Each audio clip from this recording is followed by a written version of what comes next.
Major Hurricane Fiona is currently a few hundred miles off the coast and is continuing to strengthen. With winds over 130 miles per hour, the strongest storm of the year so far is going to continue to race north, sideswiping Bermuda, and then it's going to make a beeline for Canada. This approach is actually nothing short of historic. The rarity of a storm like this actually coming together over the Gulf Stream is almost unimaginable, and residents in and around Nova Scotia need to prepare now for what could be a long weekend. It doesn't stop there. Another storm is trying to form near the Caribbean, and forecast models are still pointing it towards the Gulf of Mexico. This is kind of bad news because the Gulf of Mexico is primed for hurricane growth right now. I understand that all of this may sound scary, but you don't have to be scared. You can be prepared. Just follow along as I present all the information that we have right now. Here's a look at what's going on right now with Major Hurricane Fiona. First of all, look at how big that thing is. This is a very huge storm, and as we zoom in on it, you can see that it's getting very well organized. Current wind speeds are at 130 miles an hour, making it a Category 4, maximum wind gusts up there around 160 miles an hour, and a minimum central pressure of 934 millibars. Once again, guys, this is the strongest storm so far this year. And if we zoom out, you can see the path that it's going to take, the cone of uncertainty. It's pretty narrow right now because we have a very good idea of the path this is going to take. First of all, it is going to come dangerously close to Bermuda. The center of it's actually going to go about 100 miles west of the island. Thursday into Friday will bring the greatest impacts, and you can expect 40 to 50 feet swells. Many tourists and residents on the island are already leaving in preparation, but you should know that the fact that this is going to be 100 miles to the west means that Bermuda, for the most part, is going to be okay. That island was built for this. Yes, there will be some damage, there will be some impacts, but the extreme negative impacts that we've seen from some other hurricanes are not going to be a repeat here with Fiona. Bermuda may not be getting the full brunt of Hurricane Fiona, but I am sounding the alarm for Atlantic Canada. Hurricane Fiona will no longer be a major hurricane by the time it gets to the Gulf of St. Lawrence, but lots of areas are still going to be at risk for damage. Watch how this dip in the jet stream redirects Fiona to take a path that will heavily impact western Newfoundland and Nova Scotia from Friday into Saturday night. This is a very rare and perfect interaction with a frontal boundary that really reminds me of what happened with Hurricane Sandy back in 2012 in the US. That, combined with some above average sea surface temperatures, will likely lead to a once in a lifetime event for the Maritimes. You guys are used to bad weather, but this one's going to be a little bit different. Here's what you can expect. Widespread flooding through Sunday, especially near Sydney, where up to 8 inches of rain could fall. Also, some very powerful winds, once again focused around the Sydney area, possibly gusting over 110 miles an hour in some places. These winds are actually going to carry sea swells in excess of 50 to 80 feet, but thankfully,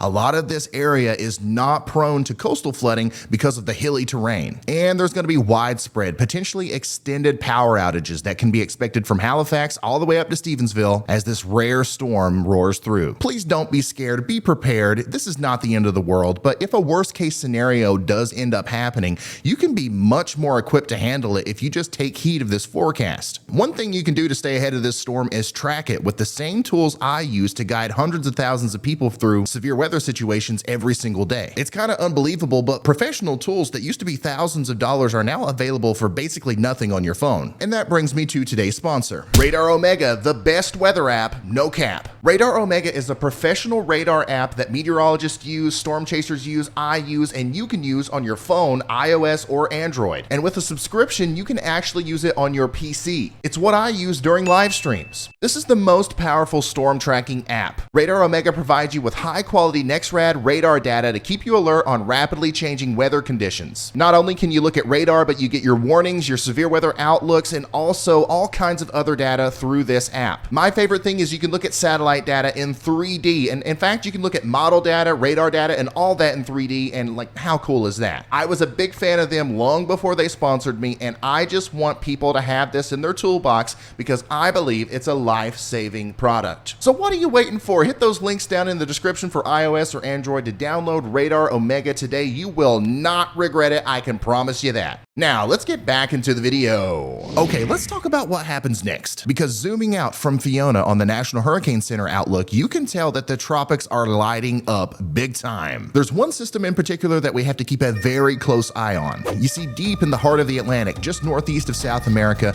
a juvenile tropical system lurks behind a semi-organized shield of showers and thunderstorms, waiting to pounce on its prey, the Caribbean Sea. This system, which is called Invest 98L right now, is looking concerning. warning. It's got a very high chance of becoming the next tropical depression. The National Hurricane Center has a 70% chance of it developing in the next 48 hours and a 90% chance of formation within the next 5 days. And almost all the forecast models have this storm becoming at least a tropical storm, but a lot of them make it a hurricane, some even a major hurricane. As the storm stalks its way into the Caribbean Sea, it's going to attack and eat up all of the immaculately warm sea surface temperatures in the area. Just look at how high the ocean heat content is in this area. That's a lot of food for this storm, and it's hungry. This, paired with the Caribbean Sea being under a very favorable upper level divergence pattern, will allow this system to eat all of the heat content and vent or exhaust all of that heat content out of the top, allowing for a perfectly balanced growth system for a hurricane. This could allow it to form into a dangerous storm very quickly if the forecast models verify. Given the short-term trajectory of this storm, some sort of land interaction is inevitable at this point. This means that the storm is almost 100% going to go over Cuba, the Yucatan Peninsula, some other portion of Mexico, maybe Florida or something like that. Where exactly it goes greatly depends on how the weather patterns around it evolve. Many major models have a trough over the eastern US on Monday with ridges on either side of it. Where this trough moves and how strong the ridges are will determine the track of this storm. For example, the European model has a trough staying relatively stationary over the US while the Bermuda High strengthens. This would actually steer the storm to the north early, funneling between the trough and the ridge, which would impact Cuba and possibly even Florida, and then back towards the east coast. On the other hand, you got the GFS, the Global Forecast Model. This one has the trough moving out over the ocean with a weaker Bermuda High, which ultimately will keep the system moving westward longer before moving north. This could impact the Yucatan Peninsula and possibly even the Gulf states. Now, those are our two big players, okay? There's a lot of different ways this storm could go. Here's a look at the spaghetti plots. Once again, you can see that the spread is still a little bit uncertain, but there's definitely going to be a storm somewhere in this mess. Every single model shows this thing being something that we have to watch as we go forward, and that's exactly what we're going to do. There are really three ways that this could play out. First of all, you've got a worst case scenario, and that just really depends on who you ask, because this could impact any nation around the Caribbean. But for the US, a Gulf hurricane would bring the worst impacts because the sea surface temperatures are very high and it would allow for more storm intensity before landfalling. And that is a possibility, a worst case scenario. A more middle of the road scenario would be an early turn northward like the Euro shows. While this would bring impacts to Florida and the East Coast, the fact that there will be more land interaction with Cuba before the storm got really strong would suppress much of its possible eventual strength. The best thing that could happen, the thing that's going to cause the least problems for all of us, is that these ridges stay pretty strong, causing the storm to slowly move westward. This would mostly bring heavy rain and a little bit of wind to Mexico and Central America, which is certainly better than a full-force hurricane. As always, we're going to know a lot more about this tomorrow, and we're going to know even more the next day,